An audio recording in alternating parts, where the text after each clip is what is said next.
Atropia is the winner of the Grand Jury Prize for U.S. Dramatic Feature, which is generally kind of considered the biggest award at Sundance. But it's not exactly being loved by critics right now, although the general film population is a little bit more positive.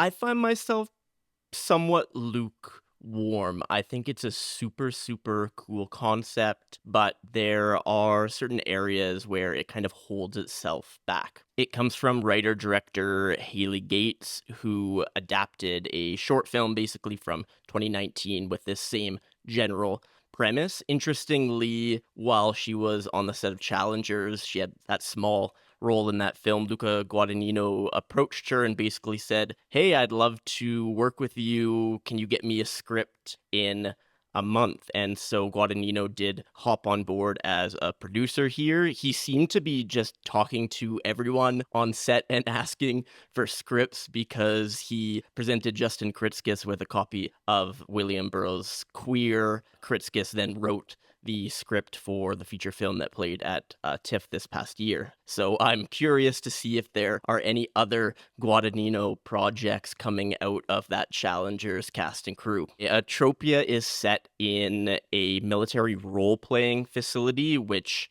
is based on real U.S. military role-playing facilities that exist. And originally, Gates kind of envisioned this as a documentary exploring these facilities, but ultimately found that kind of telling the story worked well within this kind of structured narrative. It follows Alia Shawkat as an aspiring actress who is essentially working as various Iraqi individuals on this set, be it someone who is selling DVDs or someone who is producing mustard gas. Every day she acts as a different Iraqi in these various role plays. Things kind of change when Shawkat's character starts to fall in love with a U.S. veteran who is playing an insurgent. Basically, in the film, they recruit veterans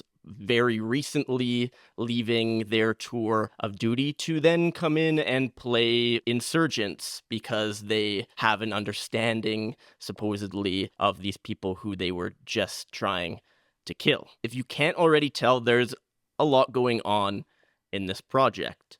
Gates pulled a lot of inspiration from military satires like MASH, and you can definitely see that here.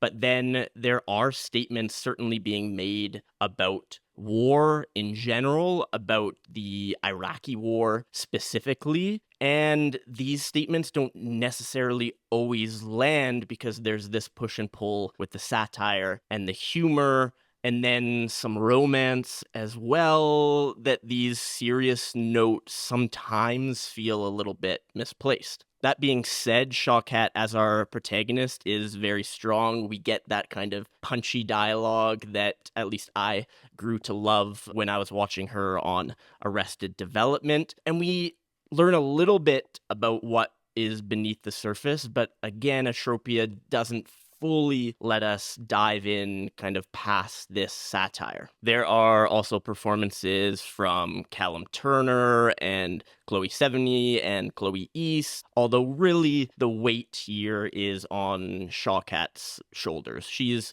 really the individual that we're following and that we are supposed to care about. There are moments that definitely had me laughing out loud. There's a pretty hilarious parody training video for the US military. And then there are lines that, again, show kind of the power potentially of satire that are so absurd but have very serious undertones. I mean, for example, we have Shawkat's character trying to help another actor get into her role by having her envision her husband's murder, which actually happened to this character, kind of showing also a little bit of a critique of the entertainment industry. We have the soldier that Shawkat's falling in love with being turned on by the smell of feces, reminding him of the streets of Iraq.